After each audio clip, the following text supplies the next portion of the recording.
Macho ya bibi yalibadilika. Ghafla, roho yake ikaingia ndani yangu. Kisha sekunde chache, macho yangu nayo yalibadilika ikawa kijani. Kisha sauti ikatoka kwenye mdomo wangu. Lakini sio sauti yangu, ila ni sauti ya bibi. Ikasema, acha gari hapa.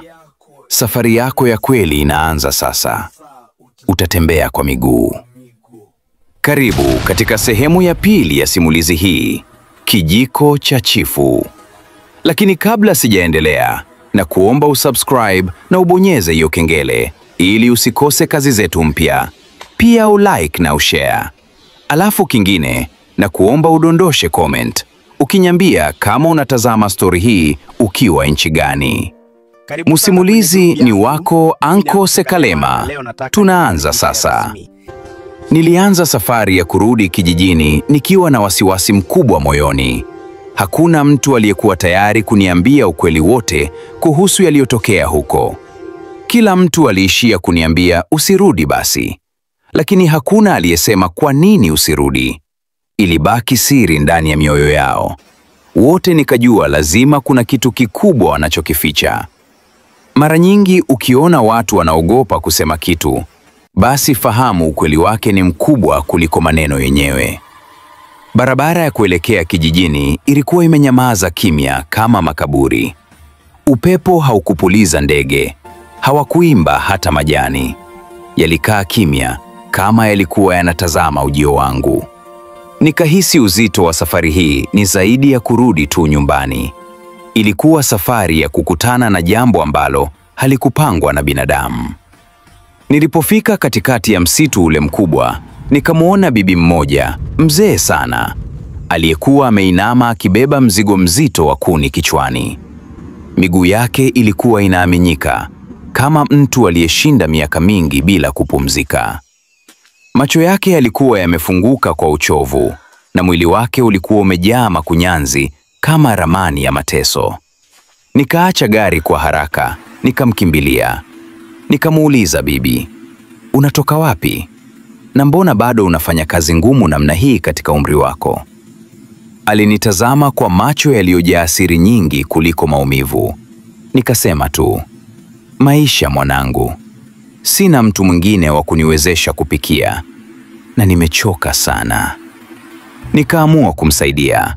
Nikatoa pesa mfukoni nikampa, nikamwambia aingie ndani ya gari pamoja na kuni zake. Nikamwahidi nitamfikisha nyumbani kwake. Tulipoanza safari, sauti yake ilibadilika kidogo, ikawa nzito zaidi. Ikawa ya kusisimua, kama mtu anayejua kitu ambacho wengine hawajui. Akaanza kunielekeza upande wa kushoto, kwenye njia inayopanda bila kuuliza. Nikatii sauti yake. Ilikuwa na uzito wa mamlaka isiyo ya kawaida. Tukaendelea ndani zaidi ya msitu, mpaka akaomba nisimamishe gari mahali ambapo hapakuwa hata na njia wala dalili za makazi ya watu. Nilimshangaa, nikamwambia bibi, si ulisema unaenda kijiji cha jirani? Mbona unataka kushuka hapa? Akatabasamu. Tabasamu lake lilikuwa na mwanga fulani ulioficha siri nyingi. Akasema, ndiyo, ni kweli. Lakini mimi nashuka hapa. Safari yako si safari ya kawaida. Wewe unakwenda kupambana na giza ambalo halionekani kwa macho ya kawaida. Unatakiwa kwenda kwa miguu kuanzia hapa. Kabla sijamjibu, upepo ulianza kuzunguka. Mwili wake, mavazi yake yakaanza kuruka kama yapo juu ya moto usioonekana. Mwili wake ukatoa mwanga mweupe mkali, lakini laini. Nikahisi kitu ndani yake kinanivuta karibu. Nikawa kama nimefungwa na nguvu isiyo ya kawaida. Mwanga ule ulianza kupaa juu kidogo, kisha ukaelea kama moshi mweupe. Ukaelekea moja kwa moja katika kifua changu. Nikausikia ukipenya ndani ya moyo wangu, kama moto unaowaka bila kuni na bila moshi. Nikasikia sauti ikinena ndani yangu bila kufungua mdomo. Bibi akisema, sasa uko chini ya ulinzi wangu. Sasa wewe si mwanadamu wa kawaida tena. Sasa unaweza kupambana na giza linalokula kijiji chako. Mwanga wake ulipoingia ndani yangu, nilisikia nzi wakisimama kupiga mbawa. Anga lilitulia ghafla, kama dunia imepooza. Nikapata hisia mpya ambazo sijawahi kuwa nazo. Nikahisi kama ninaona mbali zaidi, kama ninaweza kusikia mawazo ya watu. Nikaacha gari kama alivyoniamuru. Nikaanza kutembea kuelekea kijijini. Miguu yangu haikuchoka tena. Mapigo ya moyo wangu yalikuwa tulivu, kama mtu aliyefanya mazoezi, na nguvu kubwa za kale zilianza kukaa kwenye mikono yangu. Nilipokaribia kijiji, jambo la kwanza lililokutana na macho yangu ni milango midogo ya nyumba nyingi, ikiwa wazi kama watu walikimbia haraka bila kuchukua kitu. Ndani ya majiko kulikuwa na mabaki ya chakula ambacho hakikuisha kupika, na hewa ilikuwa nzito, kama mahali palipofanyiwa tambiko za giza kwa muda mrefu. Watoto wachache waliokuwa nje walinisikia, wakakimbia wakisema, "Amerudi! Amerudi! Ameleta mwanga!" Lakini sauti zao zilikuwa na hofu kubwa. Nilipofika katikati ya kijiji, kila mtu alinizunguka. Macho yao yalikuwa yamejaa njaa ya tumaini na pia hofu ya kuongea hata neno moja. Waliniambia kimya kimya, "Chifu mpya ndiye chanzo cha kila kitu. Huyo ndiye aliyemchukua mke wako kwa nguvu. Huyo ndiye aliyetangaza kwamba binti yako atakuwa mke wake wa pili. Huyo ndiye aliyeanzisha sheria za giza zisizovumilika. Yeyote anayefunua siri za kijiji hiki hufa chini ya kijiko chake cha mauti, kijiko ambacho huruka hewani kama ndege na kupiga shingo za watu bila huruma." Nilipotajwa jina la binti yangu, hasira iliongezeka ndani yangu kama moto unaolipuka kwenye pipa la mafuta. Mwanga wa bibi ndani yangu ulianza kuchemka. Nikasikia sauti yake ikisema, "Usikimbie, vita hii ni ya damu na ya roho. Chifu ana nguvu za mizimu, lakini roho yangu ni kali kuliko kivuli chochote. Usiogope." Nilitembea kuelekea nyumba ya chifu bila kupepesa. Macho walinzi wake waliponiona walihisi kitu.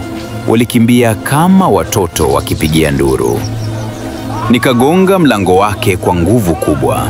Mlango ukapasuka kama mbao zilizokaa miaka 50 bila kutunzwa. Chifu akatoka akivaa ngozi ya simba iliyochafuka na macho yake yalikuwa mekundu, kama mtu aliyeacha kuwa mwanadamu. Alitabasamu kwa kiburi akasema, "Oh, umethubutu kurudi tena. Nilidhani giza lilikwala, lakini kumbe bado una pumzi." Nikamwambia, "Achia mke wangu na binti yangu." Ndipo akacheka kwa sauti ya juu. Akasema, "Hata ukishika dunia nzima, hutawapata hawa tena. Ni wangu na hakuna atakayewagusa." Nilitaka kukimbia kumshika, lakini kabla sijafanya hivyo, kijiko chake kiliruka juu kama kuku mwenye mabawa ya moto, kikazunguka juu yetu, kikitoa sauti ya kuuma kama nyoka wa giza. Chifu akatoa amri. Neno moja, kijiko kikapiga kifua changu kwa nguvu kubwa. Nikaanguka chini kama mzigo wa kuni. Watu wakapiga kelele. Wengine wakalia, wakisema, "Ameisha! Asha, ameshindwa! Hakuna mtu anaweza kumpiga chifu." Nilisikia mwili wangu ukikufa polepole. Niliona giza likifunika macho yangu. Kilichoendelea kusikika ni sauti za watu wakilia, nikiwa karibu kupoteza fahamu. Sauti ya bibi ikatoka ndani yangu ikisema, "Usikate tamaa. Simama, bado hujapigana. Mimi niko ndani yako. We ni mwamba wa mwanga. Usiweze kushindwa na kivuli." Mwanga mkali ukachoma kifua changu. Nikahema ghafla. Nikaamka kama mtu aliyefufuka kutoka usingizi mzito.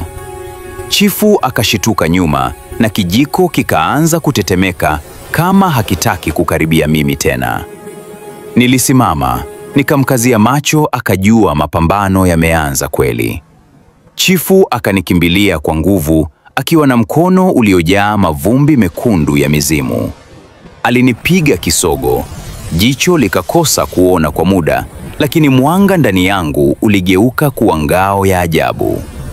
Nikamsukuma, akarusha na kuanguka mbali kama kibatari kilichopigwa na upepo mkali.